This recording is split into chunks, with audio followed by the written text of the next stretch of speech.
The day Tessa Anderson stumbled into Silver Creek, Colorado, with nothing but a tattered dress, swollen ankles, and a belly round with child, the autumn wind seemed to mock her with its bitter chill. She hadn't eaten in 2 days, and the station platform offered little respite from the elements as she huddled against the wooden wall of the ticket office. Her green eyes, once bright with hope, had grown dull with desperation as she watched travelers board the eastbound train to Denver, a journey she could no longer afford. The year was 1875, and the promise of a new life that had lured her west had crumbled into dust. Just like the mining town that had died when the silver vein ran dry, leaving her alone with her unborn child and nowhere to go. "Please," she whispered to passing strangers, her voice growing hoarser with each plea. "I need to reach Denver. My sister, she's expecting me." The lie tasted bitter on her tongue, but she had run out of truths worth telling. There was no sister waiting in Denver, only the desperate hope that a larger city might offer some work for a woman in her condition. Most travelers averted their eyes, some tossed pennies that clattered pathetically on the wooden boards beneath her feet. A few muttered unkind words about women of her sort. But Tessa kept her chin up, even as tears threatened. She was 3 months from her time, alone in the world and terrified. "Last call for the eastbound train to Denver," the station master bellowed, his voice cutting through the bustle of the platform. Tessa's heart sank. Another day stranded in Silver Creek meant another night without shelter, as the town's only boarding house had already refused her entry without advance payment. Desperation drove her to her feet, and she approached the station master directly. "Sir," she said, her voice trembling but determined, "I need passage to Denver. I can work clean the train, serve the passengers, anything." The station master's weathered face softened momentarily before hardening again. "Sorry, miss, no money, no ticket, rules are rules." It was then that she felt someone watching her. Turning, she found herself looking into the most piercing blue eyes she'd ever seen. They belonged to a tall man in a trail-worn duster, his face partially obscured by the shadow of his wide-brimmed hat. A cowboy, by the look of his worn leather boots and the way he carried himself, confident but cautious, like a man accustomed to reading both cattle and men. Yorick James had been observing the exchange from the shadow of a pillar, his ticket to Laramie, Wyoming, burning a hole in his pocket. He hadn't planned on stopping in Denver, but something about the woman's quiet dignity in the face of destitution struck a chord in him. "How much for Denver?" he asked the station master, stepping forward. $4, the man replied. Without hesitation, Yorick pulled the money from his pocket and slid it across the counter. "Give the lady my ticket," he said quietly. Tessa stared at him in disbelief. "Sir, I can't possibly—" "You can and you will," he interrupted, his voice gentle but firm. His eyes met hers directly, and in that moment, something passed between them, a silent understanding that transcended the brief nature of their encounter. "But why?" she whispered, unable to comprehend such generosity from a stranger. Yorick paused, struck by a decision that seemed to form in his mind even as he spoke it. "Because you'll be traveling under my name," he said, his voice low enough that only she could hear. "Mrs. James." Tessa's eyes widened. "I don't understand." "It's simple," he continued, his gaze never leaving hers. "A woman traveling alone in your condition invites trouble. A widow traveling to join family in Denver is another matter entirely." He nodded toward her left hand, bare of any ring. "Say you're my wife, headed to Denver after receiving news of my passing. The ticket's already paid for in the name of James." The station master cleared his throat impatiently. "Do we have an understanding, madam?" Yorick asked quietly. Tessa hesitated only a moment before nodding. Whatever this stranger's motives, his offer was her only chance to reach Denver. "Yes, Mr. James," she said, her voice steadier than she felt. "Thank you." Yorick turned to the station master. "The ticket is for Mrs. James now, my wife." The station master eyed them suspiciously but stamped the ticket and handed it to Tessa. "Train leaves in 5 minutes. Better hurry." As the final boarding call sounded, Tessa stood frozen, the precious ticket clutched in her trembling hand. "I don't know how to thank you," she said to the cowboy. He tipped his hat slightly. "No need, Mrs. James. Just get yourself to Denver safely. All aboard," came the conductor's shout. Tessa took a step toward the train, then turned back. "What about you? Where will you go?" A ghost of a smile crossed Yorick's face. "Don't you worry about me. I've got business here for a few more days." She nodded, understanding that this man had just given up more than a ticket for her. Will I see you again?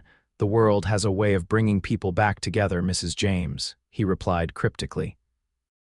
"Now go before that train leaves without you." With one last grateful glance, Tessa hurried as best she could to the train, accepting the conductor's help to climb aboard. As she settled into her seat, she looked out the window at the cowboy standing on the platform, his tall figure unmistakable. She pressed her hand against the glass as if reaching for him, a strange sense of loss overwhelming her despite having just met the man.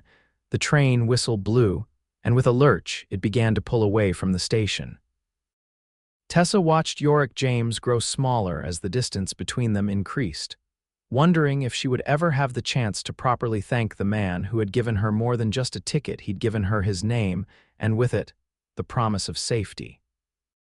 What she didn't know as the train disappeared around the bend was that Yorick James was wondering the same thing.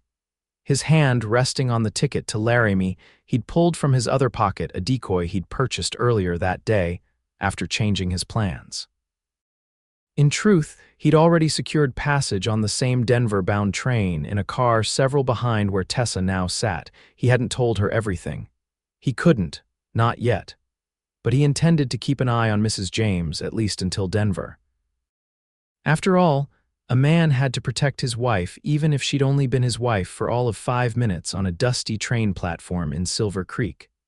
The railroad car rocked gently as it sped eastward through the rugged Colorado landscape. Tessa's fingers absently twisted the handkerchief Yorick had pressed into her hand along with the ticket, a simple cotton square with the initials YJ embroidered in one corner. It was the only tangible proof that the encounter at the station hadn't been a dream born of desperation. As the miles stretched between her and Silver Creek, Tessa's thoughts remained with the mysterious cowboy.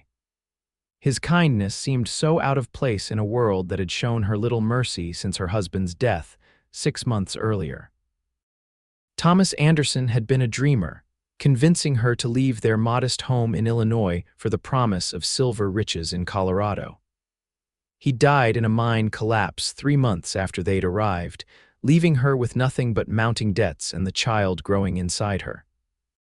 She'd worked as long as she could at the town's only restaurant until her condition became too obvious, and the owner had dismissed her, concerned about the sensibilities of his customers.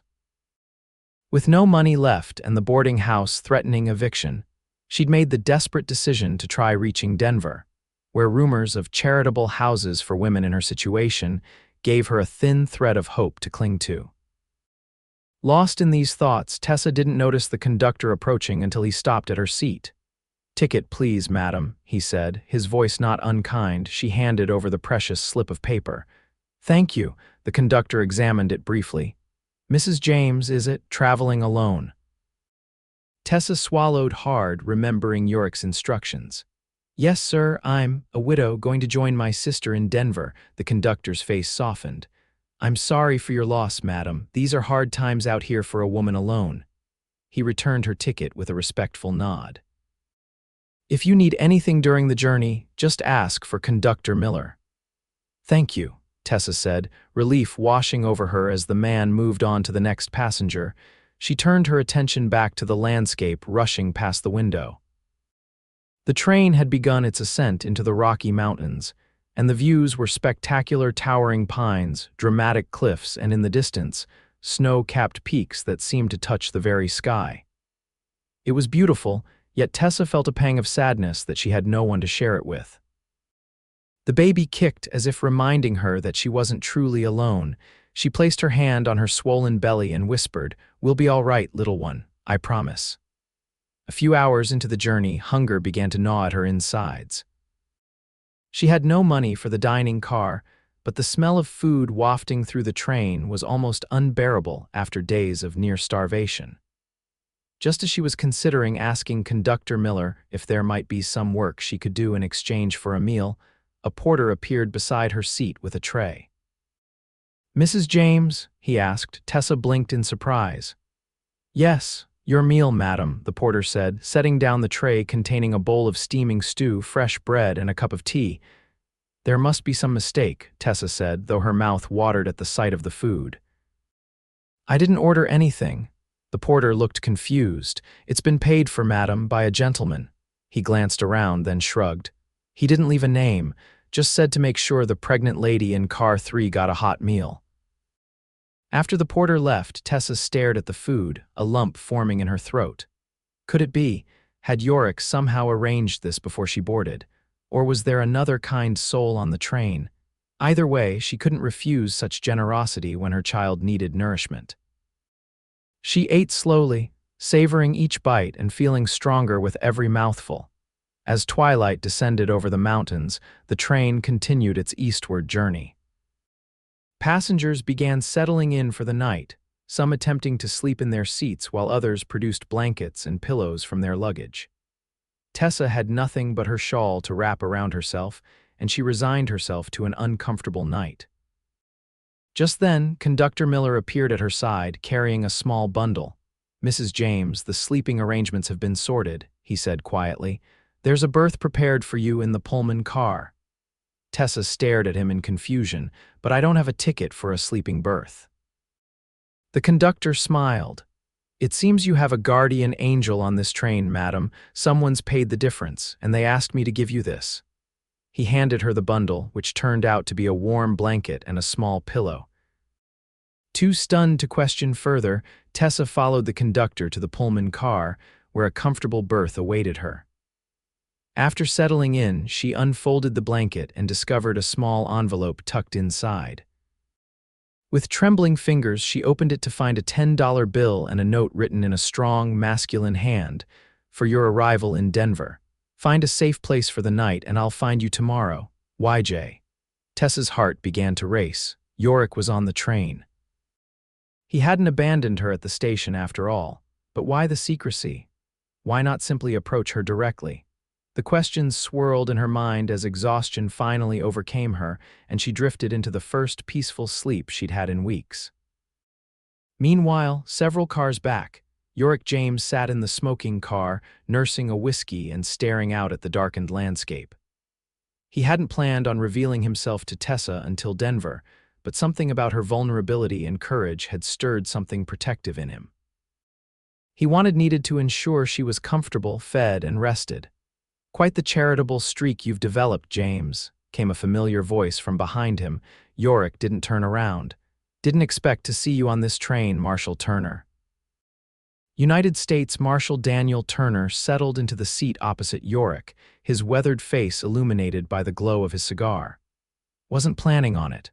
But then I got word that Yorick James was headed to Denver instead of Laramie, and I got curious."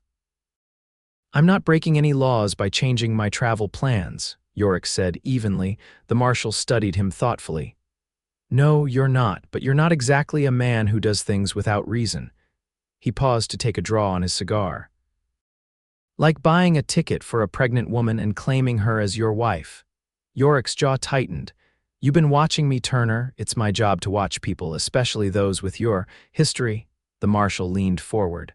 "What's your interest in the woman, James? She in some kind of trouble?" "Nothing that concerns you," Yorick replied. "She needed help, I gave it." Marshal Turner chuckled softly.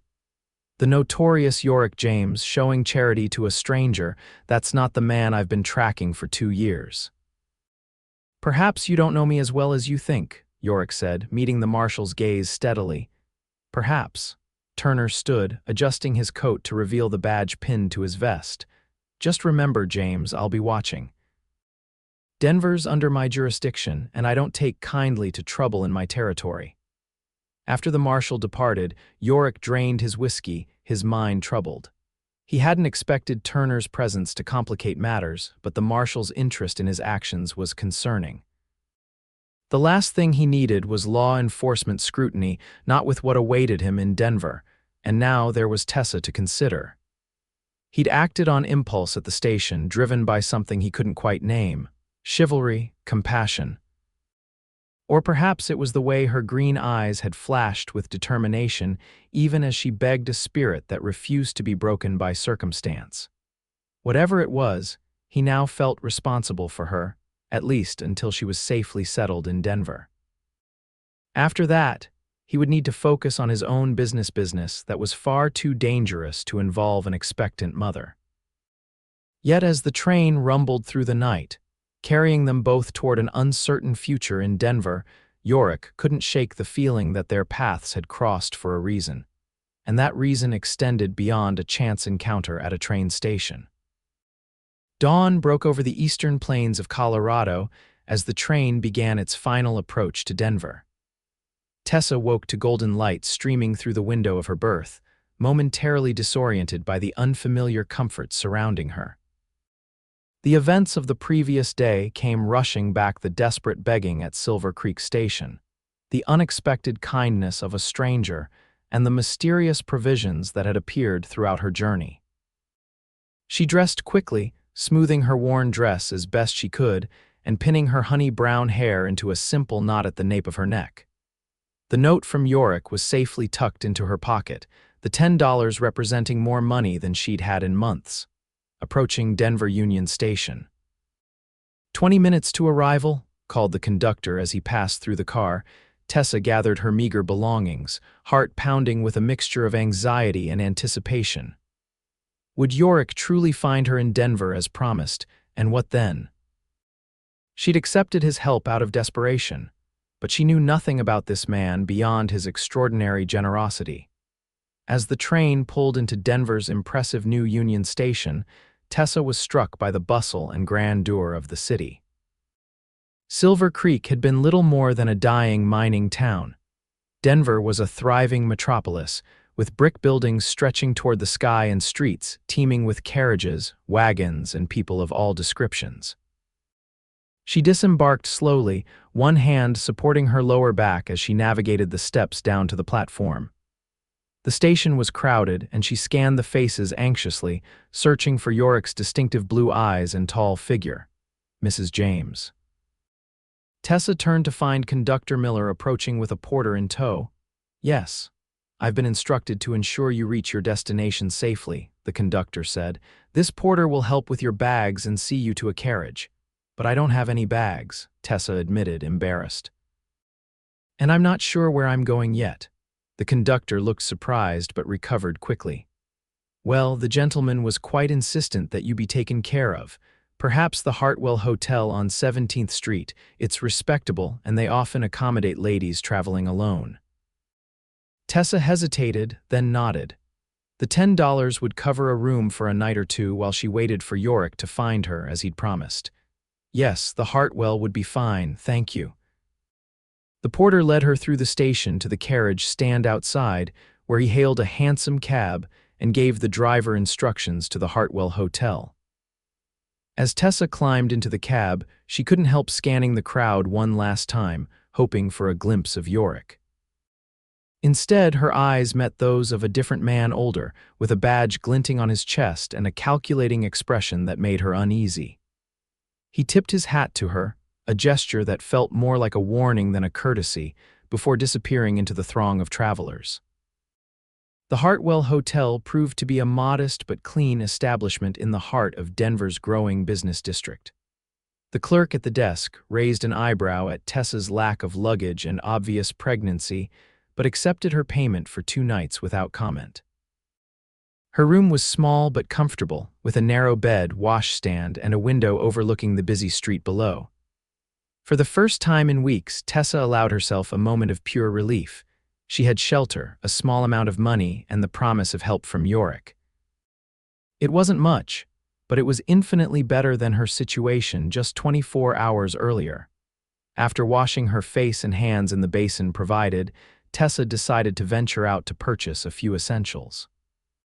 The clerk directed her to a general store 2 blocks away, where she carefully selected a nightgown, a hairbrush, and some simple toiletries, mindful of her limited funds.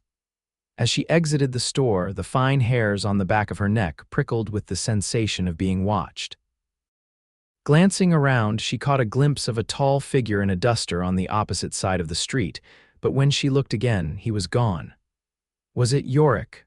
Or was her mind playing tricks, conjuring his presence out of desperate hope? Returning to the hotel, Tessa found an envelope waiting for her at the front desk. "This was delivered for Mrs. James about an hour ago," the clerk explained, handing it to her. In the privacy of her room, Tessa opened the envelope with trembling fingers. Inside was a brief note written in the now familiar handwriting. "Meet me at Carter's Cafe at 7 o'clock. It's on the corner of Larimer and 16th. Come alone, YJ." Tessa's heart raced as she read and reread the note. Finally, she would get some answers. Why had Yorick helped her? Why the secrecy?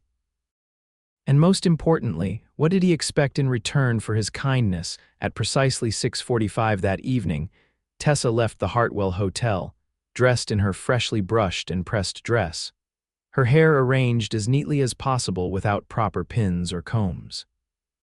She followed the clerk's directions to Carter's Cafe, a modestly elegant establishment with large windows and a cheerful yellow door. She hesitated outside, gathering her courage before entering. The cafe was busy but not crowded, with small tables occupied by businessmen, couples, and the occasional solo diner.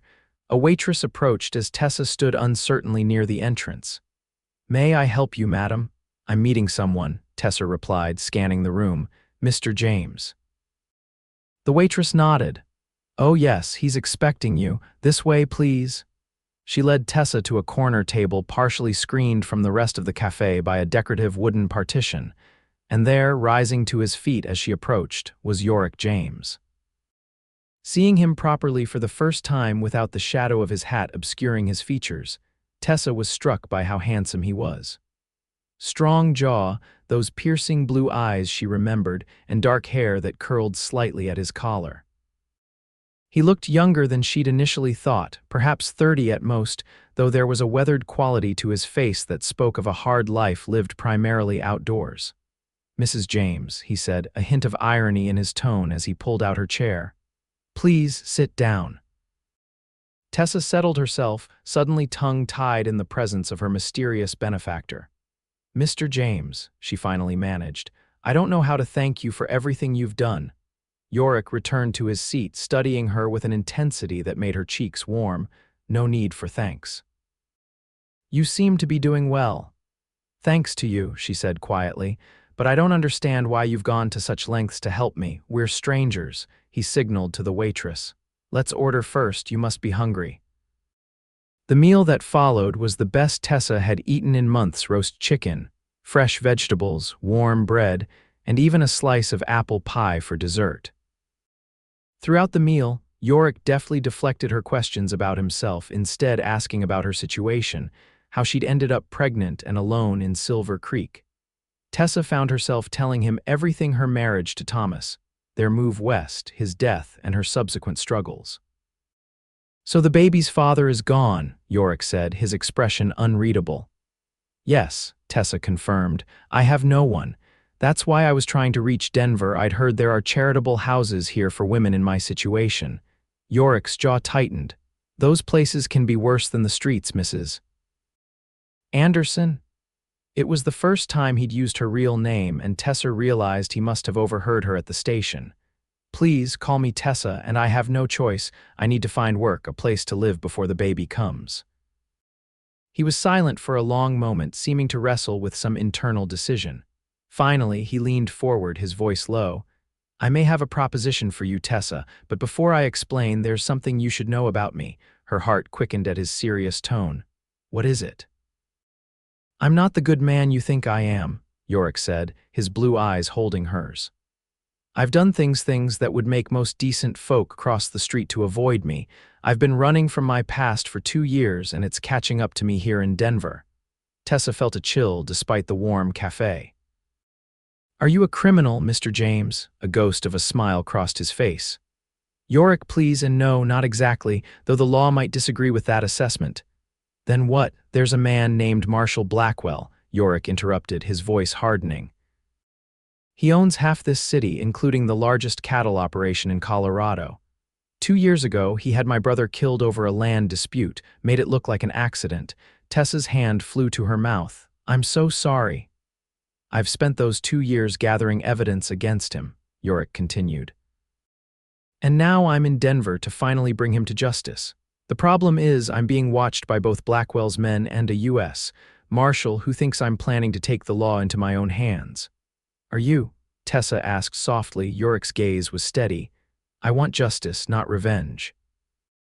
But to get it, I need to move freely in Denver without drawing attention, and that's where you come in. Tessa felt her brow furrow. I don't understand. A man traveling alone attracts notice, Yorick explained. A man with a pregnant wife is just another settler looking for a new start. He paused, watching her face carefully. I'm proposing that we continue the fiction we started at the train station. You remain Mrs. Yorick James, my wife, while I complete my business in Denver. Tessa stared at him, stunned. You want me to pretend to be your wife? In name only, he assured her quickly. I've rented a small house on the outskirts of town. You'd have your own room, food, protection, and when the baby comes, proper medical care. He leaned forward earnestly. In return, you'd provide me with the perfect cover to move about the city without suspicion. And after, Tessa whispered, after you've done what you came to do, Yorick's expression softened, then you'd be free to go your own way with enough money to start a new life wherever you choose. Or. He hesitated, or we could discuss more permanent arrangements. The implication hung in the air between them. Tessa's mind reeled. Was he suggesting that their arrangement might become real, that he might consider taking on another man's child? It seemed impossible, yet the look in his eyes held something that made her heart flutter with a dangerous hope. This is overwhelming, she admitted. I don't know you, Mr. James Yorick. You could be anyone telling me any story. He nodded, acknowledging the truth of her words. You're right to be cautious, but consider your alternatives, Tessa.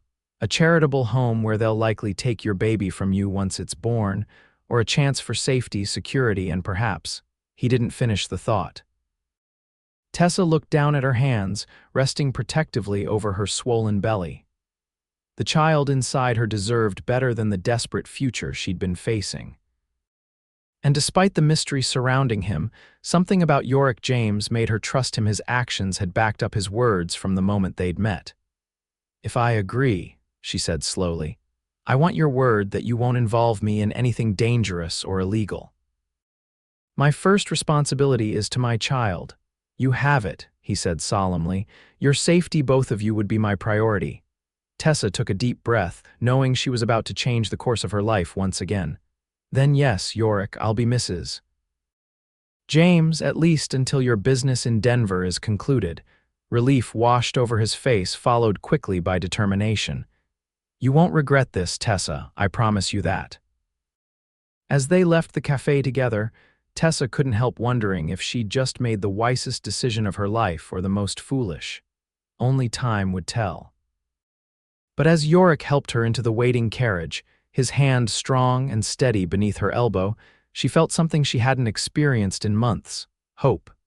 The small house Yorick had rented stood on the eastern edge of Denver, where the city began to give way to open prairie.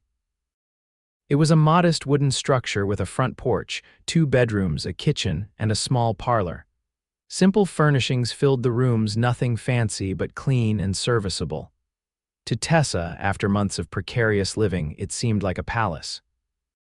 It's not much, Yorick said as he showed her around, but it's secure, and the neighbors mind their own business. Tessa ran her hand along a solid oak table in the kitchen, marveling at the normalcy of it all. It's perfect. How did you arrange this so quickly? I've been planning my return to Denver for some time, he explained. The house was part of those preparations, though I admit I hadn't planned on sharing it. They stood in awkward silence for a moment, the reality of their unusual arrangement settling around them like dust after a stampede. I'll take the second bedroom, Yorick said finally. You should have the main one. It's larger and has a better view. Tessa followed him down a short hallway to a room with a double bed, a dresser, and a rocking chair placed near the window that overlooked a small garden at the rear of the property. On the bed lay several packages wrapped in brown paper. "What's this?" she asked, gesturing toward them. Yorick shifted uncomfortably. "I asked the shopkeeper's wife to help me select some things you might need, dresses that would accommodate your condition, toiletries, that sort of thing." He cleared his throat. "I wasn't sure what else you might require." Touched by his thoughtfulness, Tessa blinked back unexpected tears.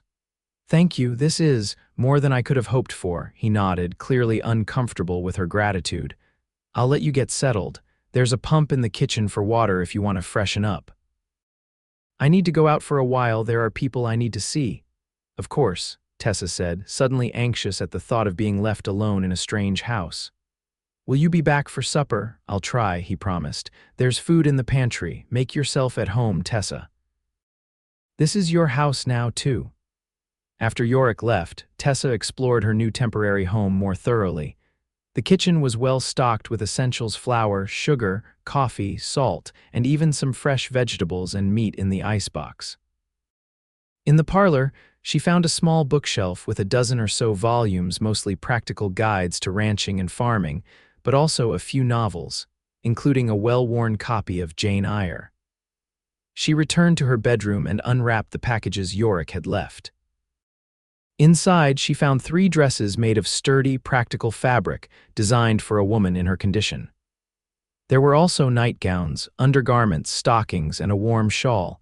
A smaller package contained hairpins, ribbons, a brush and comb set, and various toiletries.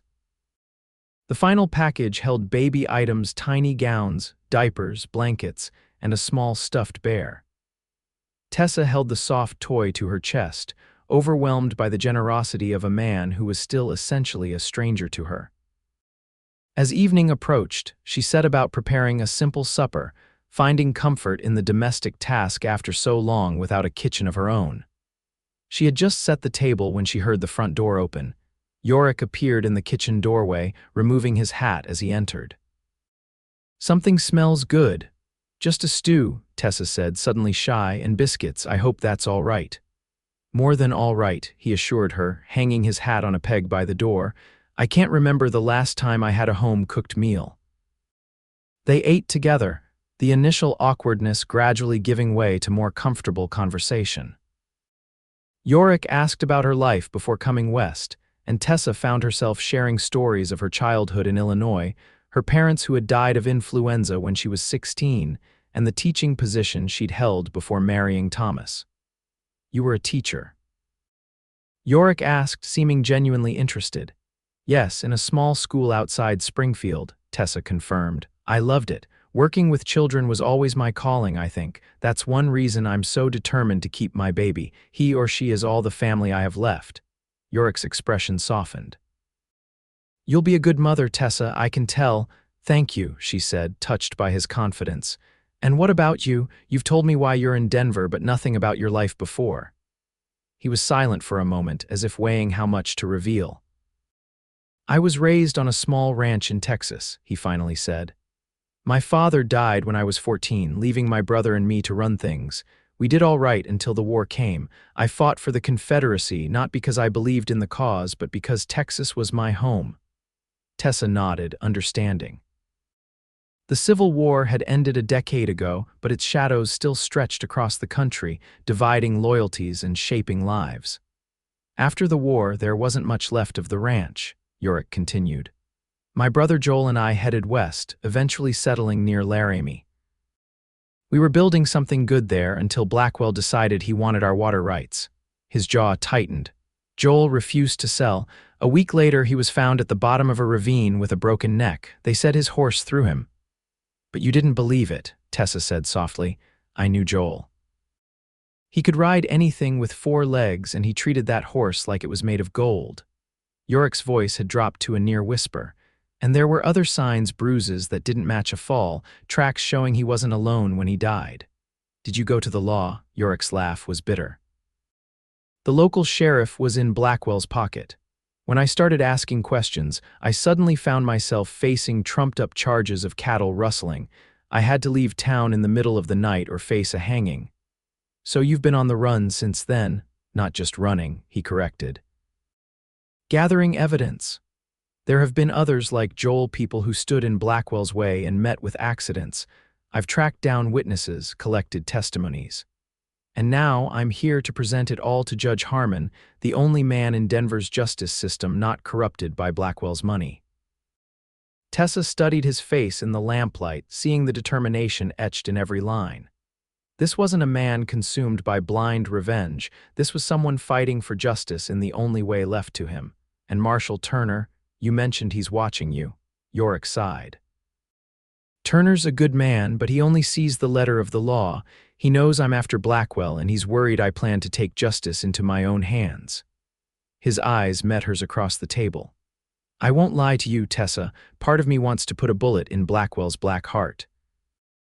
But that would make me no better than him. When will you meet with the judge? She asked.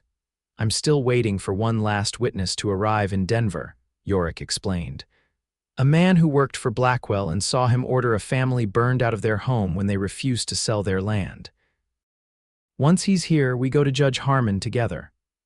As they cleared the table after supper, working side by side in a domestic rhythm that felt surprisingly natural, Tessa was struck by how quickly her life had changed. Just 2 days ago, she'd been homeless, hopeless, and desperate.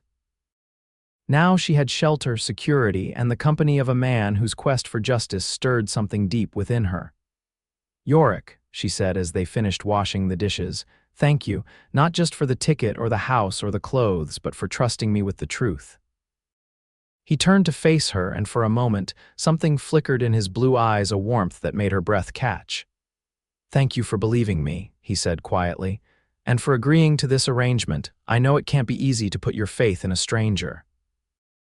You don't feel like a stranger anymore, Tessa admitted, then blushed at her own honesty. A small smile tugged at the corner of Yorick's mouth. No, he agreed. I suppose we've moved past that stage. That night, as Tessa settled into the comfortable bed in her new room, she reflected on the extraordinary turn her life had taken. Outside, the wind whispered through the prairie grass, and somewhere in the distance, a coyote called to its mate. Denver lay behind them, its lights a dim glow on the horizon, while the vast, open sky above was scattered with stars.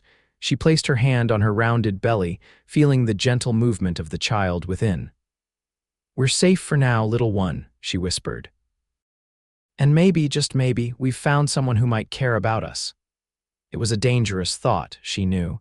Yorick had been clear about the temporary nature of their arrangement. Once his business with Blackwell was concluded, she would be free to go her own way. But as sleep claimed her, Tessa couldn't help wondering if there might be another path forward, one where the pretense of being Mrs. James could somehow, against all odds, become reality. The days that followed settled into a surprising routine. Yorick would leave early each morning, sometimes returning for midday dinner, sometimes not appearing until evening. He never volunteered information about his activities, and Tessa didn't ask, understanding that the less she knew, the safer she might be if things went wrong. For her part, Tessa threw herself into creating a home, finding satisfaction in simple tasks: cooking, cleaning, arranging the few possessions they had to make the small house more comfortable. She planted a few late-season vegetables in the garden, knowing they might not have time to harvest them, but unable to resist the hopeful act of planting seeds. At night, they would share supper and conversation, gradually revealing more of themselves to each other. Yorick spoke of his childhood in Texas, of learning to ride almost before he could walk, of his mother who had taught him to read from the family Bible, and of his brother Joel, whose laugh could chase the clouds right out of the sky. Tessa told him about her dreams of someday opening her own school, of her love for poetry, and her fear that she wouldn't be strong enough to birth her child alone. You won't be alone, Yorick said firmly when she confessed this fear. I've already spoken to Mrs. Watkins 2 houses down. Her sister is a midwife, and she's agreed to attend you when the time comes. Tessa stared at him, surprised by his foresight. But that could be months from now. You might be gone by then. Something unreadable crossed Yorick's face. Even if I am, the arrangements will stand. I've paid Mrs. Watkins' sister in advance. His continued generosity both touched and troubled Tessa. What would happen when his mission was complete? How would she manage alone again after these days of security and companionship? One evening, about 2 weeks into their arrangement, Tessa was reading in the parlor when Yorick burst through the front door, his expression grim. "Pack whatever you can carry," he said without preamble. "We need to leave now." Tessa's heart lurched. "What's happened?" "Blackwell's men found my witness before I could get to him," Yorick said, already moving toward his bedroom. "The poor bastard took 3 bullets in the chest outside a saloon on Larimer Street." Tessa rose awkwardly, one hand supporting her back. "But what does that mean for us?" "Why do we have to leave?" Yorick emerged with a small satchel, stuffing clothes into it as he spoke. "Because the witness talked before he died. He gave up my name, and now Blackwell knows I'm in Denver. It won't take his men long to track us here." Fear clutched at Tessa's throat. "Where will we go?" "I have a friend with a place about 20 miles east of here," Yorick explained, his movements quick but controlled. "We'll be safe there while I figure out my next move."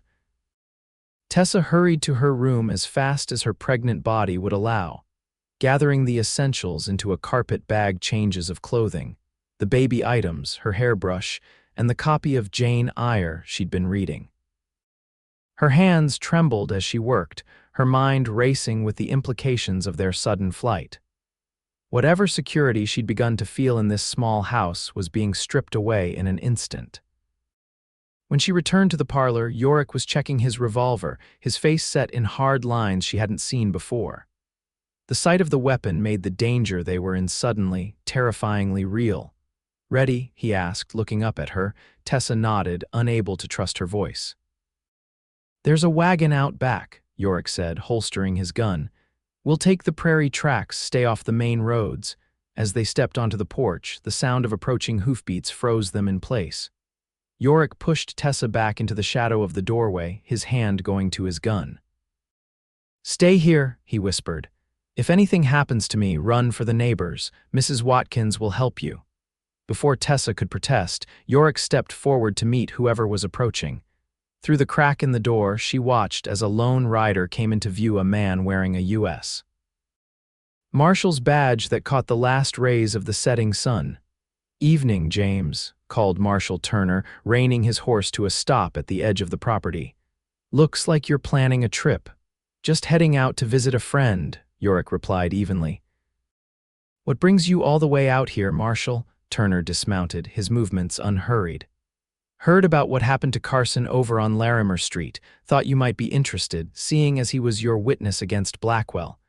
Yorick's posture remained rigid. "I don't know what you're talking about," the marshal chuckled without humor. "Come now, James, we both know why you're in Denver." His expression turned serious. "Blackwell's men are looking for you. They've already checked your old lodgings in town. Won't be long before they find this place." "Then we'll be gone before they do," Yorick said firmly. Turner's gaze shifted to the partially open door where Tessa stood. "Mrs. James still with you, I see. Putting a pregnant woman in danger doesn't seem like your style, James." Yorick's hand tightened on his gun belt. "What do you want, Turner?" "To help," the marshal said simply. "I've been watching Blackwell for years, waiting for enough evidence to bring him down. Carson might be gone, but I heard what he said before he died. Combined with what I already have, it might be enough to convince Judge Harmon to issue an arrest warrant." Hope flared in Yorick's eyes, quickly tempered by suspicion. "Why would you help me? You've been on my trail for 2 years. "Because we want the same thing," Turner replied. "Justice for the people Blackwell has destroyed. The law may work slowly, James, but it does work. If you try to take him on alone, you'll end up dead, and what happens to your wife then?" The question hung in the air, highlighting the responsibility Yorick had taken on when he offered Tessa his protection. She stepped out of the shadows, unable to remain hidden any longer. "What are you proposing, Marshal?" she asked, moving to stand beside Yorick. Turner's eyes widened slightly at her advanced pregnancy, but he recovered quickly. "I have a safe house outside of town. You can stay there while James and I present our evidence to Judge Harmon. If all goes well, Blackwell will be behind bars by the end of the week." Yorick and Tessa exchanged glances, a silent communication passing between them. After a moment, Yorick nodded.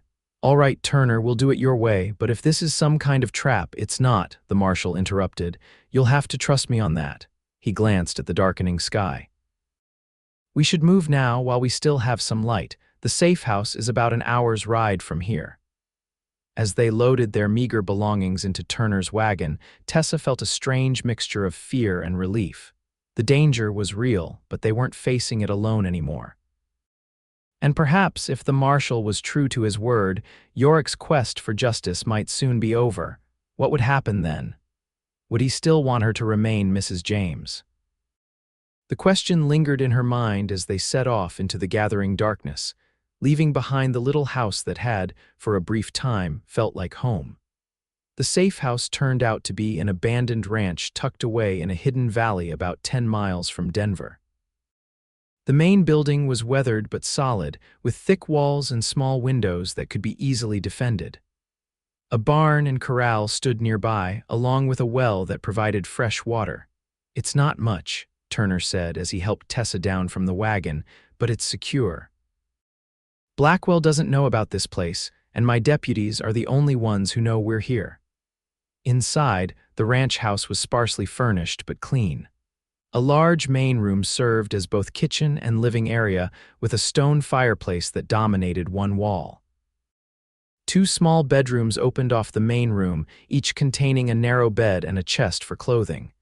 "You two can take the bedrooms," Turner said, dropping his saddlebags on the table. "I'll bunk in the barn. There's food in the pantry, and I've got men bringing more supplies tomorrow." Yorick had been unusually quiet during the journey, his eyes constantly scanning their surroundings, his hand never far from his gun. Now he turned to the marshal with a hard expression. "I want to see your evidence against Blackwell," he said flatly. "All of it." Turner nodded. "Fair enough." He reached into his coat and withdrew a thick envelope. "It's all here, testimonies from people who have been threatened by Blackwell, land records showing his pattern of acquisition after mysterious accidents, even a deposition from one of his former gunmen who had an attack of conscience." Yorick took the envelope and moved to the table, spreading the documents out methodically. Tessa busied herself exploring the kitchen, trying to give the men space while remaining close enough to hear their conversation. "This is solid," Yorick admitted after reviewing the papers. "Combined with what I've gathered, it should be enough to convince Harmon." "That's the plan," Turner agreed. "The judge is a careful man, but he's honest. Once he sees the full picture of Blackwell's operations, he'll issue the warrant." The marshal paused, "But we need to move carefully." "Blackwell has eyes and ears throughout Denver." "When do we go to the judge?" Yorick asked. "Tomorrow night," Turner replied. "He'll meet us at his private residence to review the evidence. If he's convinced, he'll issue the warrant on the spot, and my deputies will arrest Blackwell before dawn." Yorick nodded slowly. "And if something goes wrong," the marshal's expression hardened. "Then you get your wife as far from Denver as possible. I have money and papers hidden in the barn enough to get you to California if necessary." Tessa dropped the pot she was examining, startled by the implication that they might need to flee the territory entirely. Both men turned at the sound.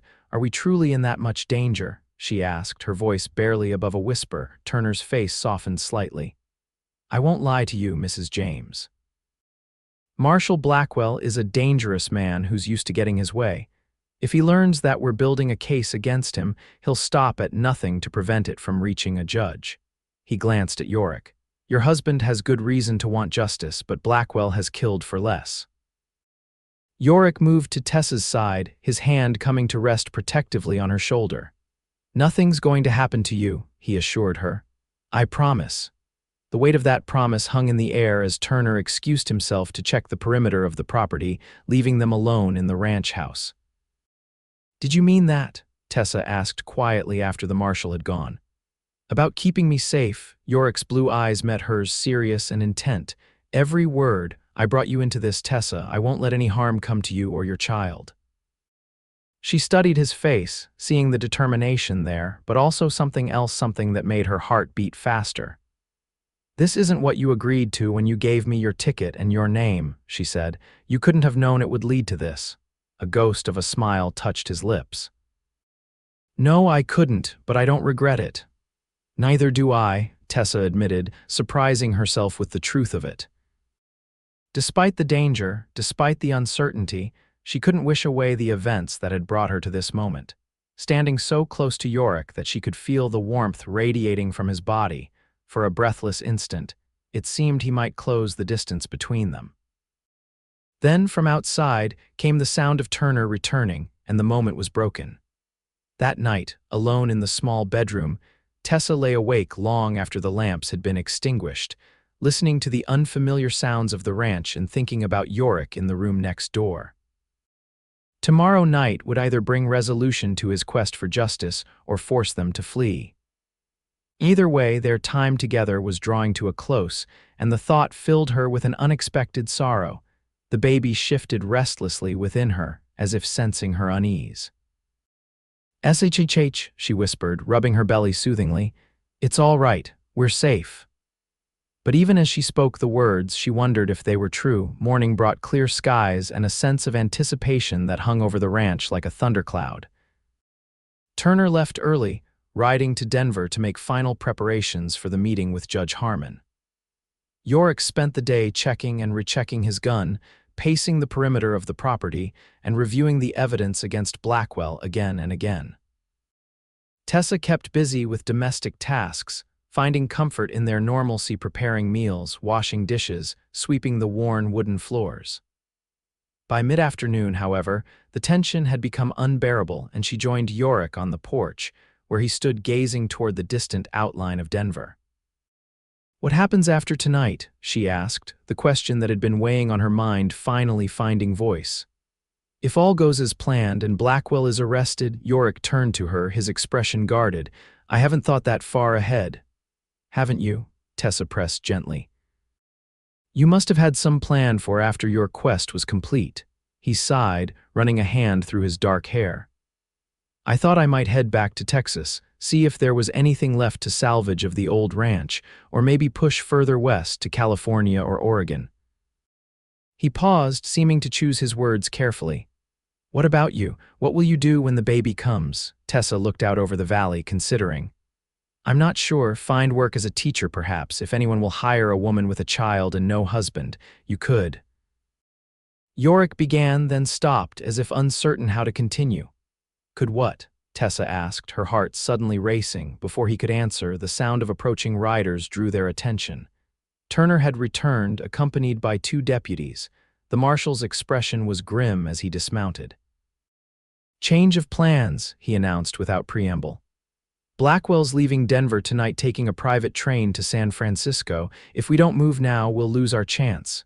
Yorick's body tensed like a bowstring. "When?" "The train's scheduled to depart at 8 o'clock, Turner replied. "We need to intercept him at his house before he leaves for the station. I've already sent word to Judge Harmon. He'll meet us there to review the evidence and issue the warrant on the spot if he's satisfied." "And if he's not?" Yorick demanded. Turner's gaze was steady. "Then we let Blackwell board his train, and we build a stronger case for when he returns." Tessa could see the struggle on Yorick's face, the burning desire for immediate justice warring with the recognition that the law, slow though it might be, offered the best hope for true resolution. "All right," he said finally. "When do we leave?" "Now," Turner answered. "We need to position ourselves before Blackwell begins his preparations to depart." He turned to Tessa. "Mrs. James, I'm leaving Deputy Miller here to ensure your safety. The rest of us should return by morning, God willing." Tessa's eyes sought Yorick's, a sudden fear gripping her at the thought of him riding into danger. "Be careful," she said softly. He stepped closer, taking her hands in his. "I'll come back to you," he promised, his voice low and intense. "Whatever happens tonight, I'll come back." The words hung between them, weighted with meaning neither had fully acknowledged until this moment. Then, before Tessa could respond, Yorick bent and placed a gentle kiss on her forehead, a gesture so unexpected and tender that it brought tears to her eyes. "I'll hold you to that promise, Mr. James," she whispered.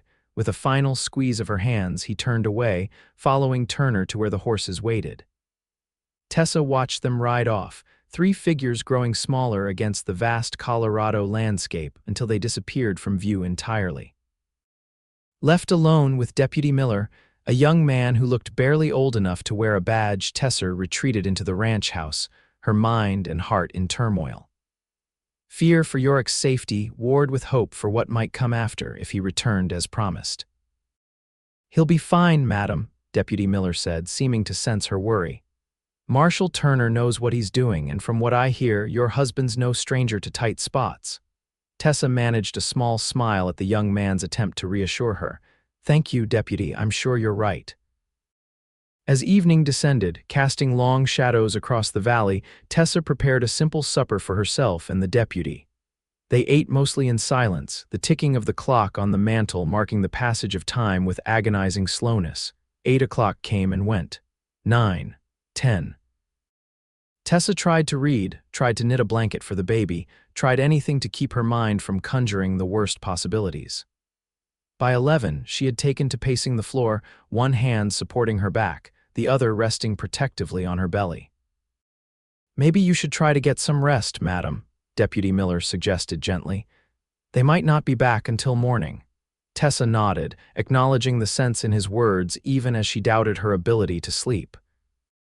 Nevertheless, she retired to her small bedroom, lying down on the narrow bed fully clothed, listening for the sound of returning horses. She must have dozed despite her anxiety, for she woke with a start to the sound of gunfire. Scrambling to her feet, she rushed to the window, heart pounding. The night was pitch black, the moon having set hours ago, but she could make out shadowy figures moving in the yard more than 3, which meant they weren't Turner and Yorick returning. "Deputy Miller," she called out, fear closing her throat. There was no answer. Then came the sound of the front door being broken open, followed by heavy footsteps and rough voices. Tessa pressed herself against the wall beside the bedroom door, frantically searching for a weapon, finding nothing more lethal than a hairbrush. "Check the bedrooms," a gruff voice commanded. "Blackwell wants the woman found." Tessa's blood ran cold. Somehow Blackwell had discovered their location. Had Turner and Yorick been captured, killed, the thought was unbearable. With no time to waste on fear, Tessa moved to the small window, struggling to open it. The frame was swollen with age and stuck fast. Behind her, the footsteps grew closer. In desperation, she grabbed the chair beside the bed and smashed it against the window, shattering the glass. The noise alerted the intruders. "In here," someone shouted. Tessa clambered through the broken window, heedless of the glass that tore at her dress and scratched her arms. Her pregnant belly made the escape awkward and slow, but fear gave her strength she didn't know she possessed. She tumbled to the ground outside just as the bedroom door crashed open. "She's outside," came the shout, followed by the sound of boots on floorboards. Tessa ran as best she could toward the barn, her breath coming in painful gasps, one hand clutching her belly as if she could physically protect the child within. The darkness was both a hindrance and a help. She stumbled repeatedly over unseen obstacles, but the same darkness might hide her from her pursuers.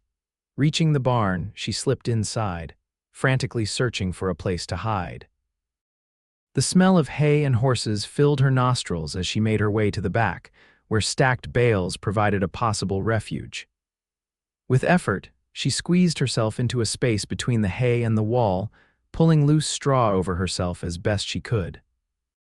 Outside, she could hear men searching, their voices carrying in the still night air. "She couldn't have gone far," one said. "Not in her condition." "Blackwell wants her alive," replied another. "Says she's our insurance if James and the marshals somehow get away." "What about the deputy?" A cruel laugh. "He won't be reporting back to Turner anytime soon." Tessa pressed her hand over her mouth to stifle a sob. Poor young Deputy Miller, whose only crime had been doing his duty. And Yorick, was he still alive? The uncertainty was almost worse than knowing. Heavy footsteps approached the barn. Tessa held her breath, pressing herself deeper into her hiding place, praying that the darkness and the hay would be enough to conceal her. The barn door creaked open and a lantern's glow swept across the interior. "Check behind those bales," ordered a voice. She might be hiding. Tessa closed her eyes, certain that discovery was imminent, but before the men could begin their search, the sound of distant gunfire erupted, not a few isolated shots like before, but a sustained exchange. "What the hell?" One of the men moved to the barn door, peering out. Someone's coming riders, lots of them. Blackwell's reinforcements, suggested his companion. No, they're coming from the direction of Denver. It must be the marshal. The man's voice held a note of panic. We need to get out of here. The men retreated, leaving Tessa alone in the darkened barn, her heart pounding so loudly she was sure it could be heard across the valley. Outside, the gunfire intensified, accompanied by shouts and the thunder of hooves.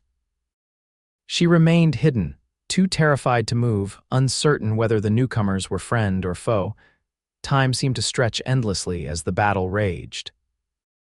Then gradually, the gunfire diminished, replaced by the sound of men calling to each other organized, purposeful commands rather than the chaotic shouts of combat.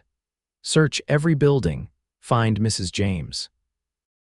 The voice that cut through the night was one Tessa recognized immediately: Marshal Turner, alive and apparently victorious. Relief flooded through her, so intense it made her dizzy. She struggled to her feet, pushing away the concealing hay, and stumbled toward the barn door. Here. She called, her voice weak from fear and exhaustion. I'm in the barn. Lantern light swept toward her as several figures rushed in her direction. And then, bursting ahead of the others, came the tall form she'd been praying to see: Yorick, his face smudged with gunpowder, a bloody gash across his cheek, but gloriously, wonderfully alive. He reached her just as her legs gave way, catching her before she could fall. Tessa, are you hurt? His hands moved frantically over her, checking for injuries. No, she gasped, clinging to him. No, I'm all right. They broke in Deputy Miller. She couldn't continue. We found him, Yorick said grimly. He's wounded but alive. Turner's men are tending to him. Marshal Turner approached, his expression a mixture of relief and concern. Mrs. James, thank God, when we saw Blackwell's men had reached the ranch before us. What happened? Tessa asked, still held securely in Yorick's arms. In Denver with Blackwell, Turner and Yorick exchanged glances. The judge issued the warrant, Turner explained. We went to arrest Blackwell at his mansion, but he'd been tipped off. There was a firefight. 2 of my deputies were wounded, and Blackwell escaped with some of his men. We pursued them here, guessing this was where they'd head. And Blackwell? Tessa asked, dreading the answer. Yorick's arms tightened around her. Dead. He drew on Turner when cornered in the yard. The marshal had no choice.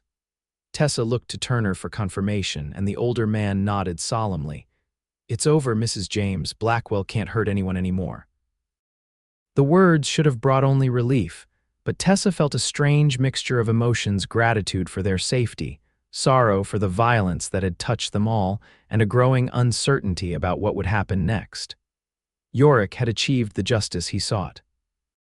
Would he still keep his promise to return to her, now that nothing bound him to do so? As if sensing her thoughts, Yorick gently lifted her chin until their eyes met. Let's get you inside, he said softly. You're trembling. The journey back to the ranch house was a blur. Tessa was vaguely aware of being guided past the bodies of Blackwell's men, now being loaded into wagons by Turner's deputies. The ranch house itself was in disarray, furniture overturned, the front door hanging crookedly from one hinge, bullet holes peppering the walls. Turner's men worked efficiently to restore order, building a fire in the hearth, straightening what furniture could be salvaged, covering broken windows with blankets. A doctor who had accompanied them tended to Deputy Miller, whose wounds, while serious, were not life-threatening.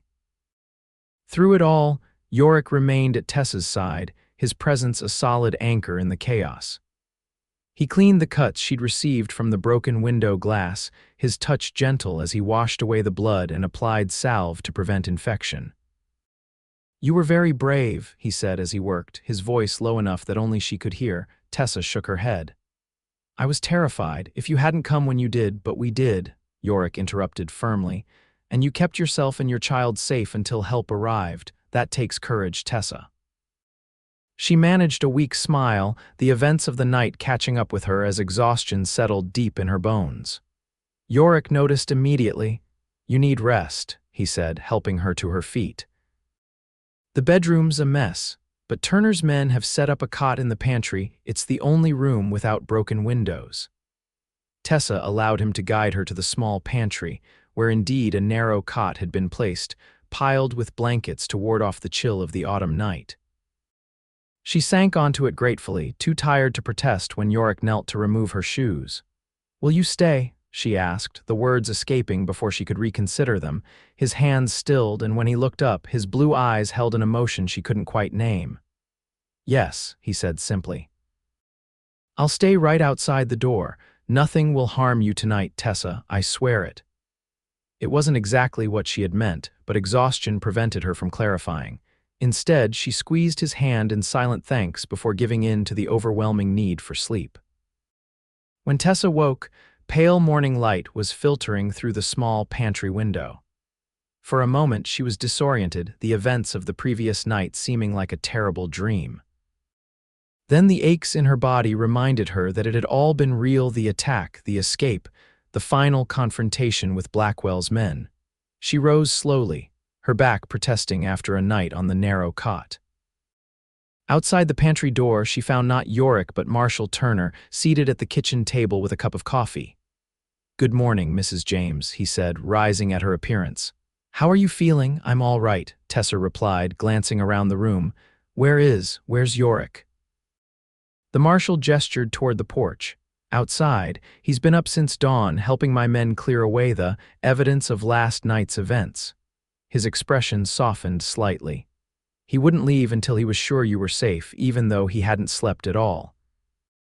Tessa moved to the window, where she could see Yorick assisting several deputies as they loaded the last of the bodies into a wagon. Even from a distance, she could see the exhaustion in the set of his shoulders, the careful way he moved, as if every action required concentrated effort. "It's truly over then?" she asked, turning back to Turner. "Blackwell is dead and Yorick is free of suspicion," the marshal nodded. "Judge Harmon reviewed all the evidence before issuing the warrant. Your husband's actions have been deemed fully justified in light of Blackwell's crimes." He paused, studying her thoughtfully.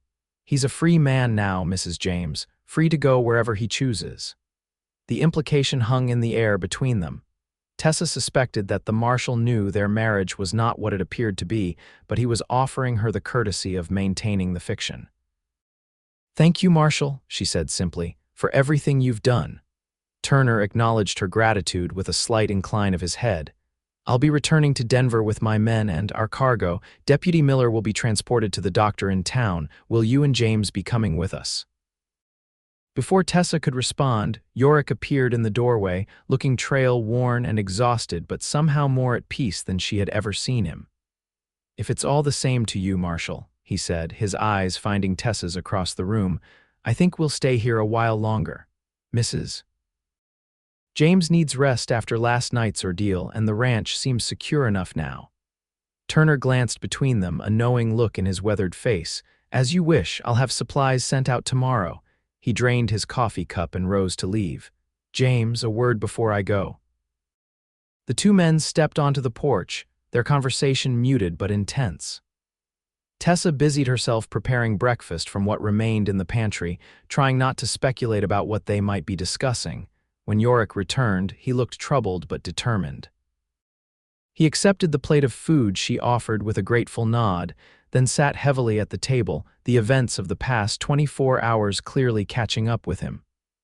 "Turner's leaving a horse and wagon for us," he said after a few bites, "in case you want to return to Denver in the coming days." Tessa sat across from him, her own breakfast untouched.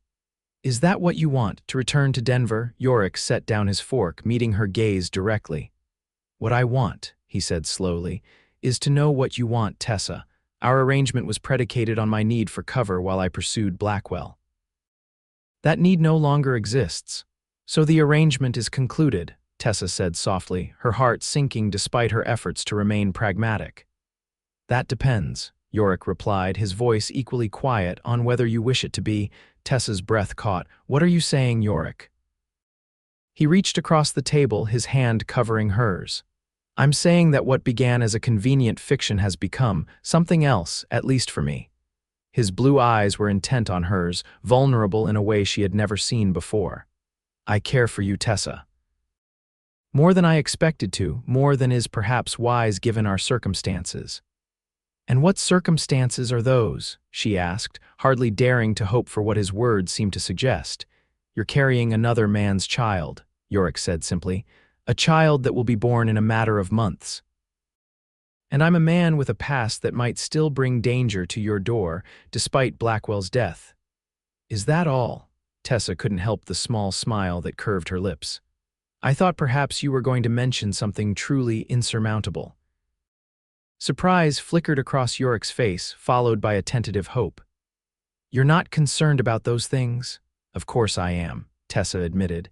Any sensible person would be, but I'm also concerned about raising a child alone in a world that isn't kind to unwed mothers. I'm concerned about the feelings I've developed for a man who might walk away now that his need for me has ended. Her voice softened. I'm concerned that I might never again feel the way I do when you're near, Yorick James. The hope in his eyes strengthened, becoming something more certain.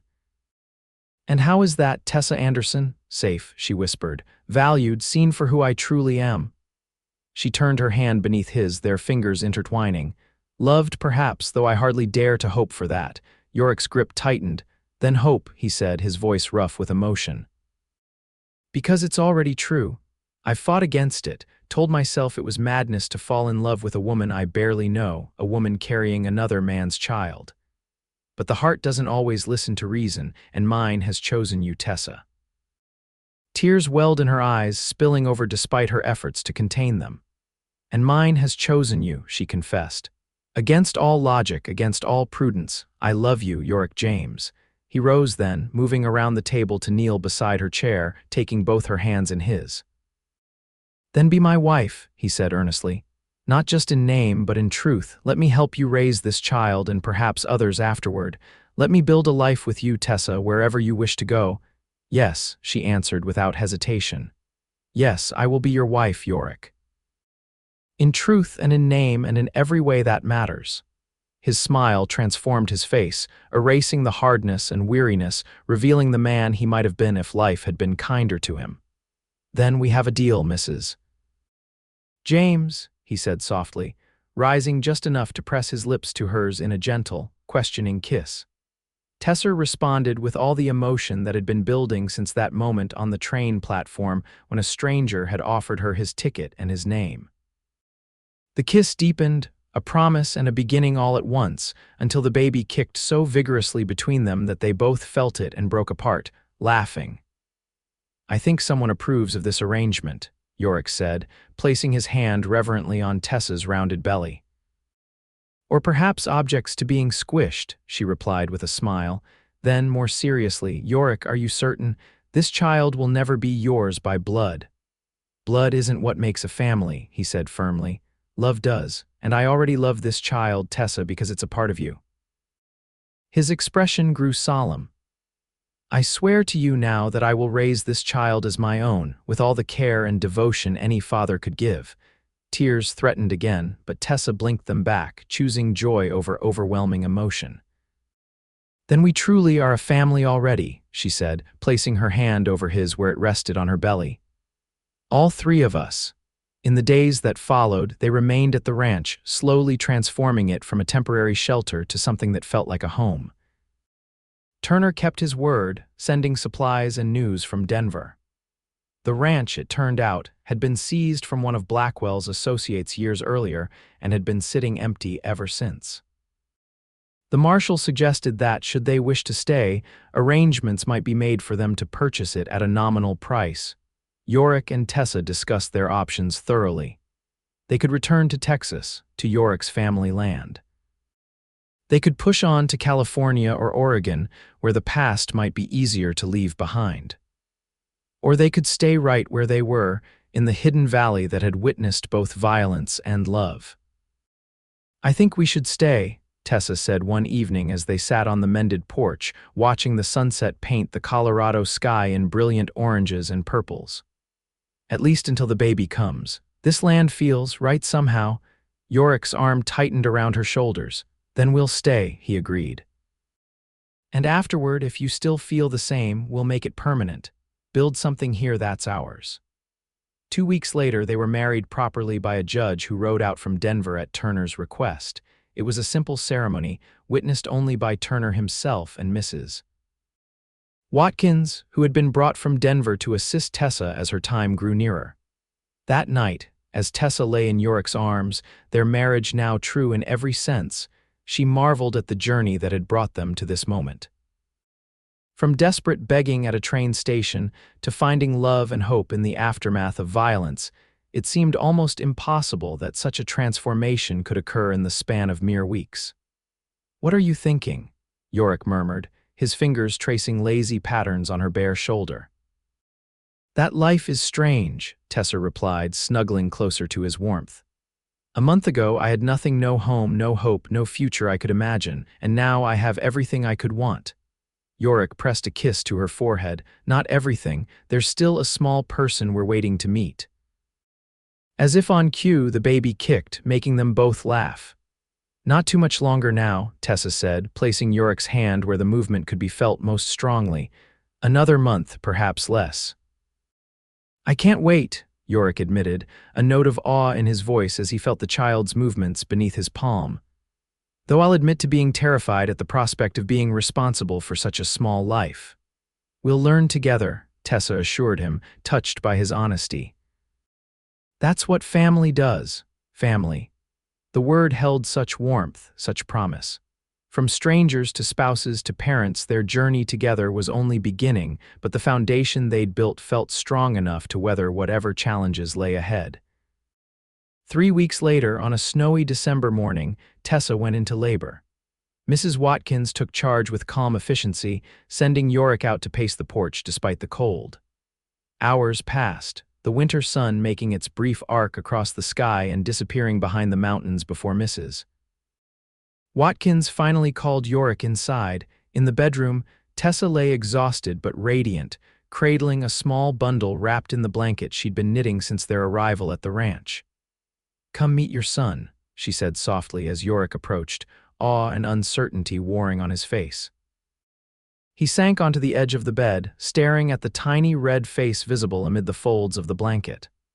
"A boy," he whispered, reaching out a tentative finger to touch the infant's cheek.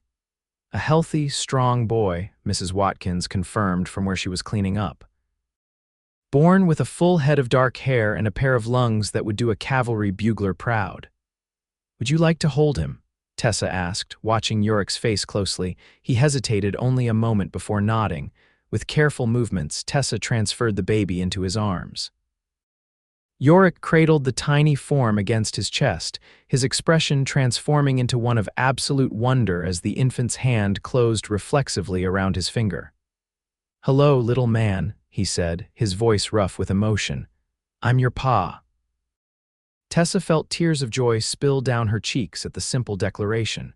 In that moment, any lingering doubts about their unconventional family vanished.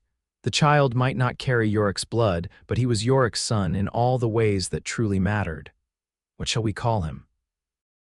Yorick asked, looking up at Tessa with eyes suspiciously bright. "I was thinking, Joel," she said softly, "after your brother, if that's all right with you." Yorick's breath caught, and for a moment he couldn't speak. Then, "Joel James," he said, testing the name. "It's perfect, Mrs." Watkins discreetly withdrew, leaving the new family alone. Snow fell softly outside the window, blanketing the world in white, while inside, warmth and love filled every corner of the room. "Thank you," Yorick said after a long silence, his gaze moving from the baby to Tessa's face. "For this." "For everything." Tessa reached out, her hand finding his where it supported their son. "No," she countered gently. "Thank you for stopping that day at the station, for giving me your ticket and your name when you had no reason to care what happened to me." "Best decision I ever made," Yorick said with a smile that transformed his face, erasing the last traces of the hardened man he'd been when they first met. "Though I never could have imagined where it would lead." "To home," Tessa said simply. "It led us home."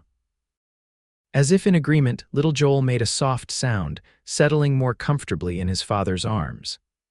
Outside, the snow continued to fall, but within the walls of the ranch house, spring had already arrived in the form of new life and renewed hope.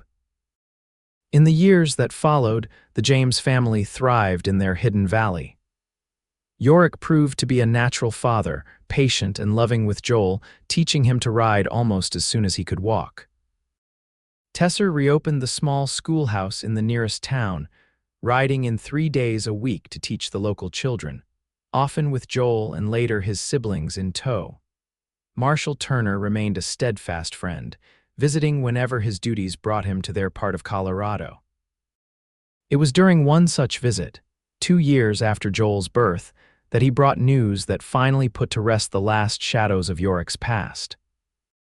"The last of Blackwell's associates has been convicted," Turner announced as they sat around the dinner table, now expanded to accommodate their growing family. The judge gave him 20 years. "With Blackwell gone and his men either dead or in prison, I think we can safely say that chapter is closed for good." Yorick nodded, relief evident in his face as he glanced at Tessa, who was cradling their 4-month-old daughter, Sarah. Between them sat Joel, now a sturdy toddler with his mother's green eyes and a smile that could indeed, as Yorick often said, chase the clouds right out of the sky. "Thank you, Daniel," Yorick said, using the marshal's first name, a privilege earned through years of friendship. "For everything you've done for us." Turner waved away the gratitude. "You did most of it yourself, James. I just helped with the paperwork." His gaze moved around the table, taking in the evident happiness of the family before him. "Besides, looks like things turned out pretty well for everyone involved." Later that night, with the children asleep and the ranch quiet except for the soft hoot of an owl hunting in the nearby woods, Yorick and Tessa sat on the porch swing he'd built the previous summer. The night was warm, stars scattered across the vast Colorado sky like diamonds on velvet. "Do you ever regret it?" Tessa asked suddenly, breaking the comfortable silence. Yorick turned to her, puzzled. "Regret what? Giving me your ticket that day?" "Taking on a pregnant stranger when you were already carrying such a burden of your own." She nestled closer to his side. "You could have had a simpler life." Yorick chuckled, the sound rumbling pleasantly against her ear where it rested on his chest. "Simple isn't always better, Tessa James." "And no, I've never regretted it for a single moment." He pressed a kiss to the top of her head. "How could I regret the decision that brought me everything I never knew I wanted?" Tessa smiled, content with his answer. From desperate beginnings on a train platform in Silver Creek to this peaceful night on their own land, surrounded by the family they'd created together, it had been an unlikely journey, but one she wouldn't change for all the world. "I love you, Yorick James," she said softly. His arms tightened around her, secure and familiar. "And I love you, Tessa James, from now until forever." As they sat together in the gentle Colorado night, Tessa reflected on how a single act of kindness, a ticket given freely, a name offered in protection, had changed not just her life, but created ripples that would continue through their children and beyond. It was proof, perhaps, that even in the wild harshness of the frontier, love could take root and flourish, turning strangers into family and transforming desperation into hope. And that, she thought as she closed her eyes and listened to the steady beat of her husband's heart beneath her ear, was a legacy worth building, one day at a time together.